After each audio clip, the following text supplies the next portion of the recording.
இயேசு அவரை விசுவாசித்தால் உங்களுக்கு சுகம் உண்டாகும். இயேசு உங்கள்கிட்ட எதிர்பார்க்கிறது பணத்தை இல்லை. இயேசு உங்கள்கிட்ட எதிர்பார்க்கிறது வேறு ஒன்றுமே இல்லை. மன நோய்கள் சுகமாட்டும், காதில் இருக்கிற வலிகள் மாறட்டும், செவிட்டு ஆவிகள் மாறட்டும்.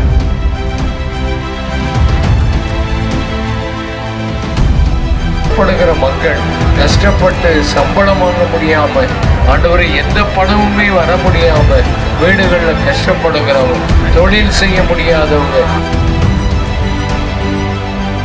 வீடு கிளம்புற 3 மணி போல ஒரு அசுத்தாவி அங்கிட்ட பேசிச்சு, இன்னைக்கு நீ நெட் ஆஃப் பண்ணிடு, நீ ஜபத்துல கலந்துக்க கூடாது, நீ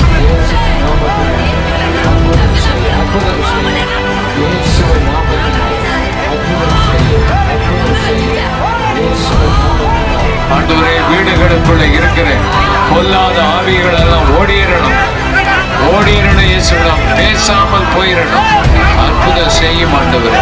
எல்லா வியாதிகளிலிருந்து விடுதலை கொடும். தேவனுடைய மகிமையை நாங்கள் காண, தேவனுடைய வல்லமையை காண கர்த்தர் எங்களுக்கு உதவி செய்வீராக. அருகில் வருவார், உன்னை பலப்படுத்துவார், அவர் உனக்குள்ளே வாசம் பண்ணுவார், உன்னோடு கூட இருப்பார், உன்னை விட்டு விலகுவதும் இல்லை, உன்னை கைவிடுவதும் இல்லை. உங்களுக்கு விடுதலை தருவாரு, எங்களுக்கு சுகம் கொடுத்த ஆண்டவர் உங்களுக்கு சுகம் கொடுப்பாரு. நீங்க ஏசப்பாவோட வாங்க, உங்களுக்கு அற்புதம் செய்வாரு, உங்களுக்கு அதிசயம் செய்வாரு, உங்களுக்கு எல்லாம்